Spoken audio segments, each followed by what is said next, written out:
Hi, you guys. It's David Hyde Pierce. I'm in my dressing room at the Hirschfeld Theater getting ready to do a matinee of Curtains. But instead of getting ready, I'm going to sit here and answer your questions because I love you.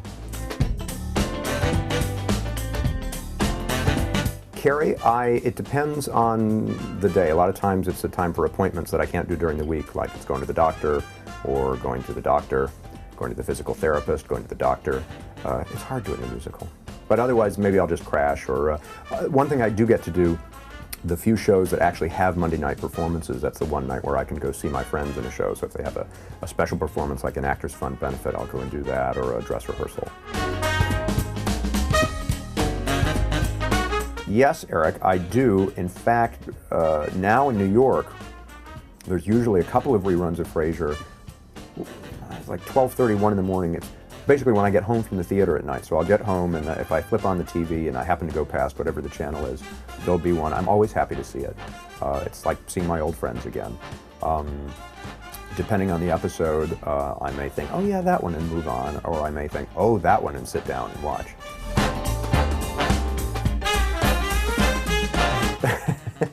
Steve, that's a good question. Would Niles find this Curtains too mainstream for his taste? I think if Niles made his way downtown from the Metropolitan Opera to the Hirschfeld Theater, he'd probably be happy with it, because Curtains is such a throwback to the kind of old style of Broadway musical, and I think Niles and Frasier had a certain room in their heart for that kind of classic Broadway show. That's a good question, Michael. Let me see. Me, Kelsey Grammer, and John Mahoney. Well, obviously, Dreamgirls.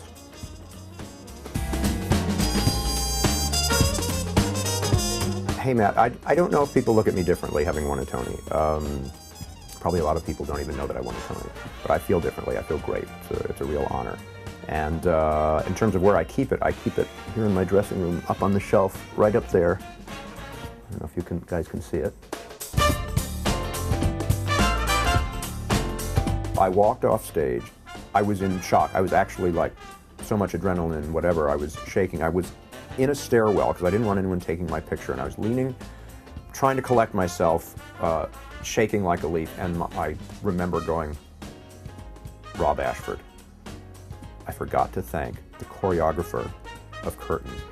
Of all the people I needed to thank, he was probably the most important, because the dancing I do in Curtains is beyond anything else. That's the thing no one's ever seen me do to this extent. He gave us a hard-ass dance to do, and so that, I think, is certainly something that would have put me over the top, or at least put me in competition for the award. And the idea that I had gotten up there and thanked a ton of people and completely forgotten him. I still wake up sometimes and redo the speech and think, oh, what if I'd remember?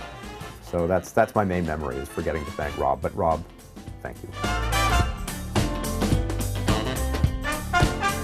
Amelia, I did do theater in high school, although I didn't think that I was going to ever be an actor. I was just doing it for fun. I think the first one was I did You're a Good Man, Charlie Brown, in junior high school. I played Charlie Brown, but only in the first act, because they wanted to cast as many people as they could, so they double cast the play. So I only got to play Charlie for the first act. And then we did a production of A Midsummer Night's Dream, and I played Oberon. And we did this play called Fashion, which is a not very well-known American play, in which I played some part which I completely don't remember. I can say Alec Guinness, Bob Newhart, John Cleese. Those are some of the people who, John I actually now know, and Bob I've met, but in my early years before I knew them, they had a strong influence, I think, on the kind of actor I ended up being. And boy, so many people. John Lithgow was in my first Broadway show, and Diane Wiest. Oh man, I could go on and on. Basically everyone I've worked with. One of the most important influences in my life, a few years ago I got to do a two-person play with Uta Hagen, one of the great American actresses and a great teacher, and the learning experience of just being on stage with her, just simply doing the show night after night. It wasn't like she sat me down and taught me stuff. It was just by osmosis. I feel like I learned so much that if I had to pick one person and one experience, although that's unfair to all the other people who helped me so much, that was really a highlight and a really powerful effect on everything I've done since. And she, by the way, I don't know if you want to do this again with the camera, but there's a picture. I keep her up here on my wall. That's me and her in that play. And I keep her there for inspiration.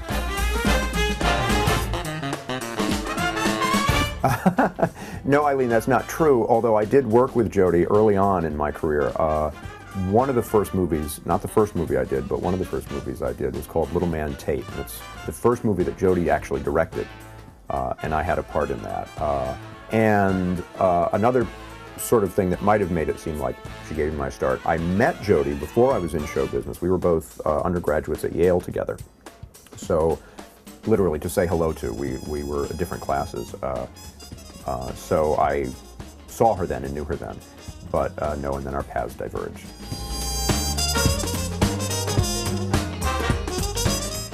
I was a little surprised, only because I hadn't really thought of myself as in. I sort of talked about it in small places, and I kind of thought people knew and didn't care. And of course the reality was it was in all the papers for 30 seconds and then no one cared, so I was kind of right. But I will say I'm glad I did it, because although my partner and I have always had a policy of live and let live, what we didn't want was for people to think that we were practicing don't ask, don't tell, because we don't believe in that. So whatever the reaction was at the time, I'm certainly glad I did. Sandra, I have two passions, I guess is the right word, outside of here. One is just gives me pleasure, which is classical music. I play the piano, I play the organ. I have a dear friend who used to manage classical musicians, and while I'm here in New York, although I can't go to performances because I'm doing the show, he'll get me into a rehearsal. So I'll go and see the New York Philharmonic in rehearsal, or some great concert pianist coming in doing recital in rehearsal. It's an incredible privilege. The other passion of mine is I work with the Alzheimer's Association. And I lost family to Alzheimer's. Alzheimer's is a disease that is becoming more and more widespread because more and more Americans are reaching age 65, where it becomes sort of statistically significant. And so, because of my personal experience with it, and because I've seen the threat that it poses to the health and to the economy and to the healthcare system in the country, that's something that I've gotten really involved in. I work with the Alzheimer's Association. I do anything I can. I go to Congress to testify. We do fundraisers, anything. So those two things, when I'm not here working, that's what takes up most of my time. Kathleen, thank you so much. I cannot tell you how I've longed to tell people what my favorite trashy reality show is. I don't watch reality television. I think it's just crap, and so I'm sorry I don't have a favorite. I'm sorry that it all ever came along. I think it's the end of the world.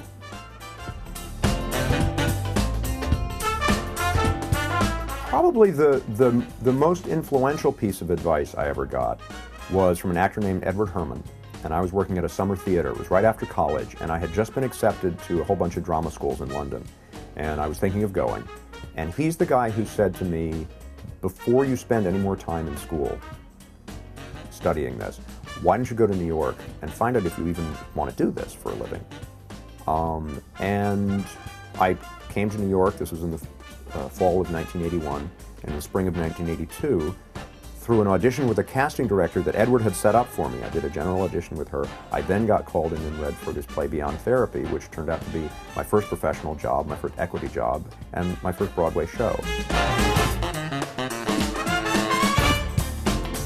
My dad did want to be an actor, at least. When he got out of college, which was 1932, which I'm guessing is before you were born, he wanted to go to New York and be an actor, but it was the Depression, and his dad ran a little insurance agency. And he said to him, why don't you hang out here, work at the office for a while before you go to New York and see if this economic thing blows over. Well, he worked at the office. He met my mom, who was a secretary there. They got married and all that. So he never went to New York. But in his hometown, he did lots of community theater. This is before I came along. I never got to see him perform. When I was in high school, I thought I was going to be a musician. And they were so depressed. And they sat me down, they got out the encyclopedia and opened it up to Albert Schweitzer. And they said, now look at this. Albert Schweitzer was a musician, but he was also a scientist and he was an explorer. And they were saying, just don't narrow your options down too soon. And I went off to college. And about halfway through college, I realized that I wanted to be an actor. So I called them up and I said, I have good news and bad news. The good news is I'm not going to be a musician. And the bad news is I want to be an actor. Long pause.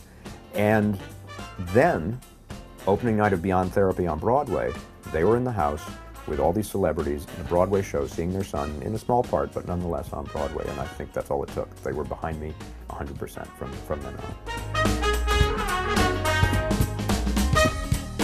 I've had a bunch of great celebrity visitors, but I think one of the coolest was Marge Champion, because Marge and Gower Champion were this, you may know this, amazing dance pair from the 50s especially, and in the 60s. And there's a big dance sequence in Curtains where Jill and I have this number together, and it's a fantasy. We're imagining it, and it turns out we both are imagining that we're playing Marge and Gower Champion as we're dancing.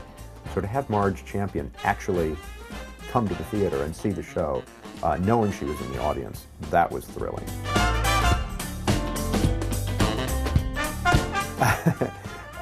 Advice for Clay.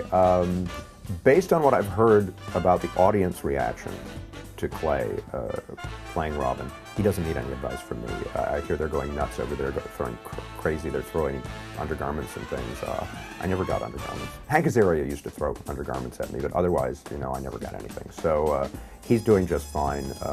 My only advice is the same advice I'd give to anybody in that show. Have a great time.